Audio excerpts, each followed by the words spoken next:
to talk to everyone that would stop long enough to listen. When I was sentenced, the judge didn't ask me if I was Democrat or Republican. And as I traveled the state of Florida, I found that there were so many people that were impacted no matter what their political persuasion was, and that narrative that created an illusion that only Democrats cared about getting their rights restored, only Democrats were the ones that were losing their rights, was a false narrative. And I understood that there was a system that needed to be unrigged.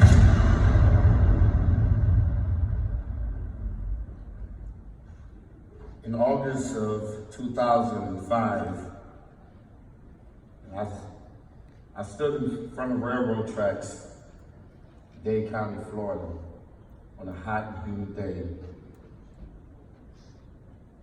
I was a broken man.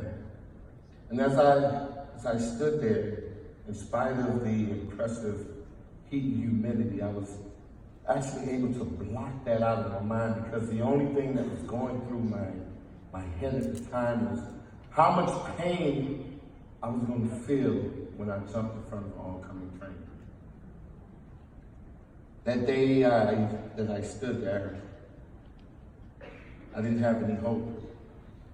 And I stood there and I waited and I waited and I waited.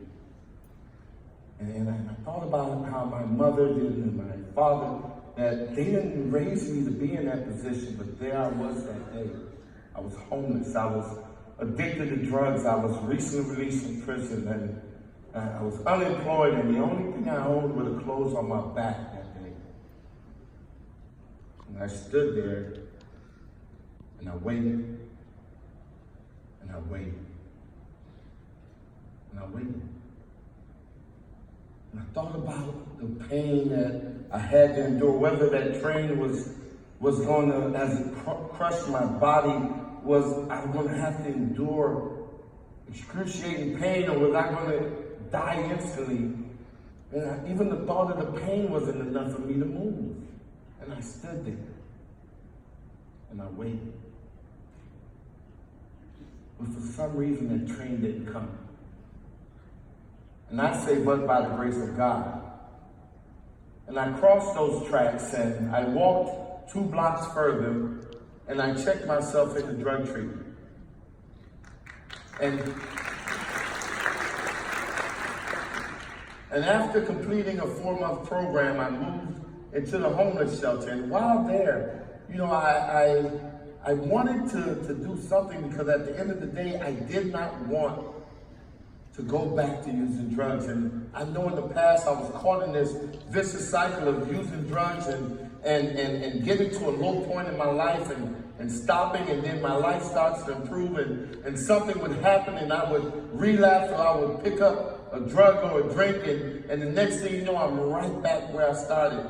And I knew that if I ended up at the railroad tracks again this time, maybe I wouldn't be so lucky. And so I needed to do something.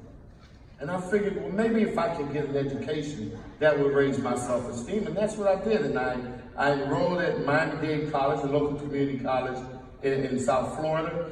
And I enrolled in the paralegal program, did extremely well, graduated at the top of my class. I was encouraged to continue my education, so I did. I pursued a bachelor's degree in public safety management with a concentration in criminal justice, because I believe my experience of getting arrested so many times and appearing before judges would somehow translate into classroom success. And I ended up graduating with highest honors, and eventually I was accepted into FIU College of Law, and in May of 2014, I graduated with a law degree.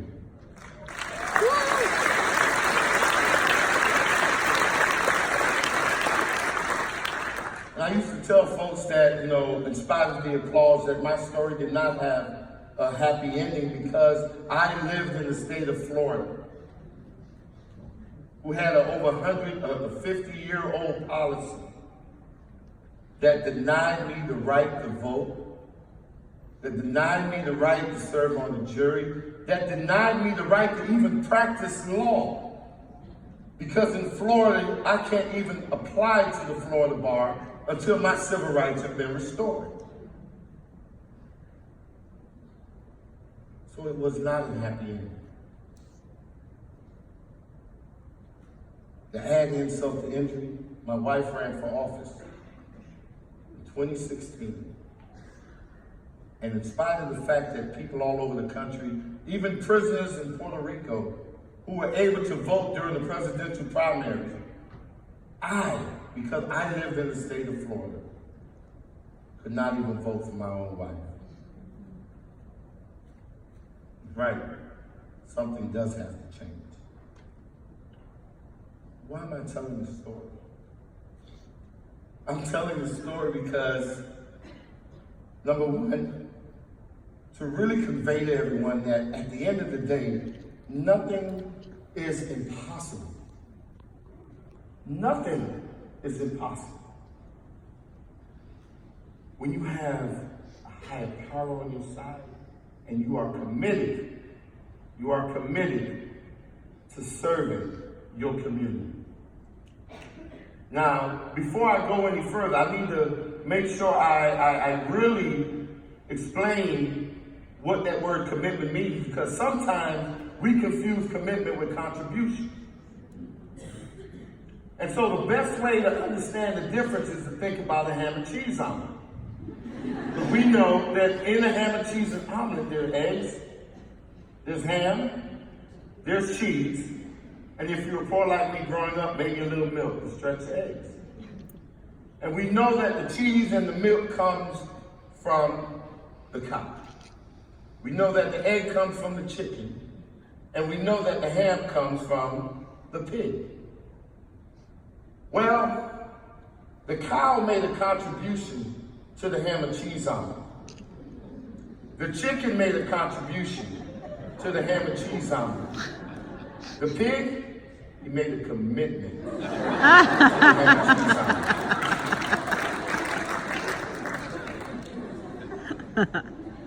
And that's part of why I feel so honored to even receive this award and be in the presence of the person who this award was named after, because you're talking about a man that didn't make a contribution to our country, but made a commitment.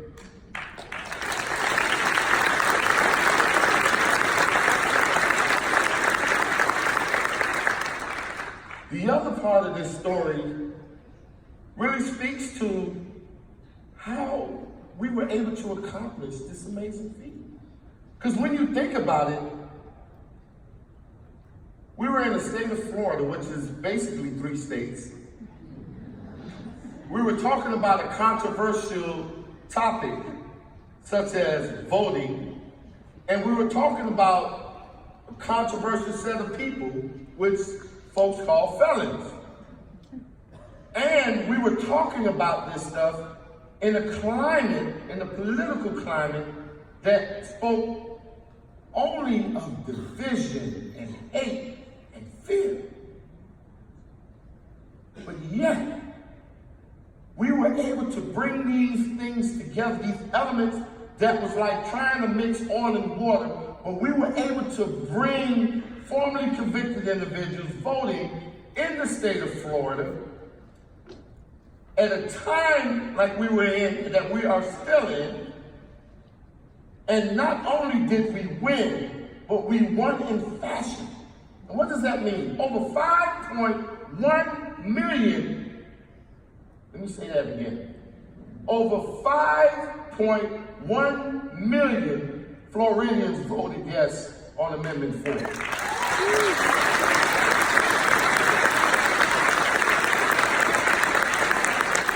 And what that number represented was 1 million more people voted for our amendment than any candidate that was on the ballot.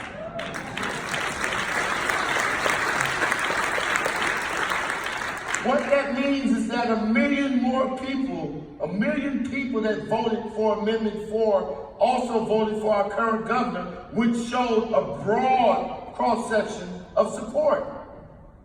You want to clap for that, either? We have to celebrate that even more.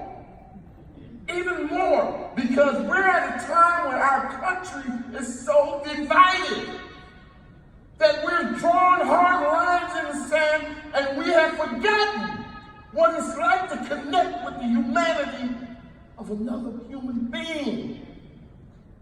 We have put labels on ourselves, and we have limited who we can talk to or who can talk to us. And that is what Amendment 4 broke down. We were able to transcend the partisan bickering. We were able to transcend the racial insecurities, anxieties, the implicit racial bias, and connect with other human beings along the lines of humanity. You see, when I'm driving down the expressway, you're driving down the expressway, and you come across an accident, and there's someone on the ground, and you decide to stop your car, and you get out your car and you run up to that individual, the first question you ask is not going to be, did you vote for Donald Trump? It's not. It's not going to be how much money you make, or what is your identity, or do you have papers, or are you the right type of immigrant, or whatever. It's none of that. The first question is, are you okay? And how? How can I help? And so when you looked at those numbers in Amendment 4, what you seen was that we were able to slice through the hate, the fear, the division, and bring human beings, bring people together. And those 5.1 million votes, they weren't based on hate. They weren't based on fear. Those were votes that was based on love, forgiveness, and redemption.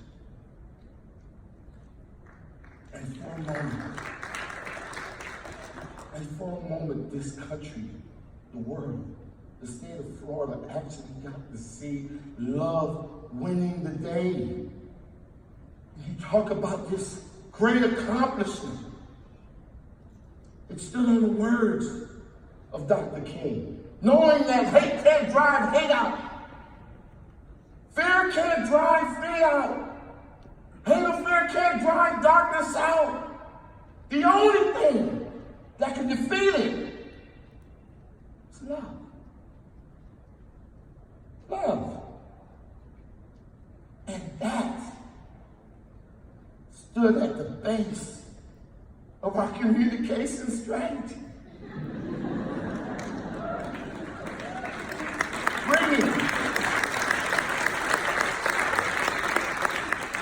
Bringing a human element to such a politically and racially charged topic and shrouding that human element with love. And that allowed us to go in any part of the state of Florida. When we did our testing and our polling and our research, focus groups, it didn't matter. When we did our media scans and all of that other technical stuff that you all know about, this is what we discovered, that we polled the supermajority in every major media market in the state of Florida. And that is unheard of. Because we know what polls well in North Florida is definitely not polling well in South Florida. And God knows how it's going to end up in Central Florida. Because that goes back and forth every cycle. But we polled well in every cycle, continuously from day one. You know, when you talk about that the people who we thought was going to be opposed to this, when you looked around, they end up endorsing this. Could you imagine? That's crazy. And then I can never forget the story of right before the election, about a month and a half before, we did one final focus group, and we brought in white conservative folks in a room, and our our comms team put together a couple of advertisements. One saying that if you vote yes on Amendment 4, MS-13 is going to invade Florida and kill all the women and children. The other one said, hey, if you vote yes on Amendment 4, it would hurt President Trump and give those doggone liberal guys control of our state. Because if you remember at that time, MS-13 was a hot topic, a very hot topic. And I was a little nervous about that video because it was very graphic and it was very, I can't think of the word. It was a very hate-filled video. And after we showed those videos, we polled that group. And we still polled at over 70%.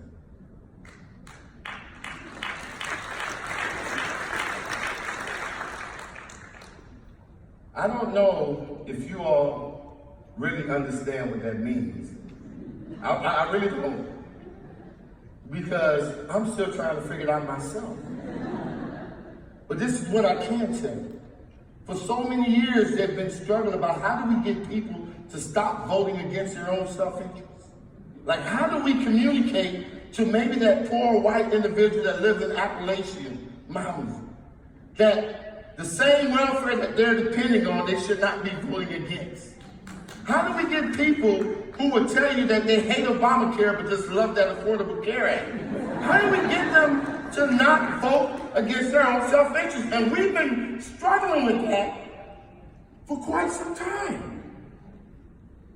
So what that focus group said is that somewhere in that mix, in that formula, we have discovered how to get people to not vote against their own self-interest in spite of the fact that it might be politically inconvenient, in spite of their racial biases, in spite of their political preferences, that they would vote for what's right. And that's all we ever wanted people to do. And so in spite of the fact that we were able to play to people's primal responses, in spite of the fact that we were able to play to people's prejudices, they were able to sift through that, their own internal biases, and land in a spot where they said yes on Amendment 4. That was a great feat. And you know what got them there? Love. Love. That when they see Amendment 4, in spite of what a politician might have told them, in spite of what an opposition group might tell them, when they seen Amendment 4, what they seen was themselves as someone who they cared about. Whether it was a brother, a son, a daughter, a granddaughter, maybe somebody who's caught up in the meth epidemic, or maybe somebody was caught up with some DUIs or whatever, but they seen their own. They didn't see me. They didn't see me. And that's why I told my story at the beginning.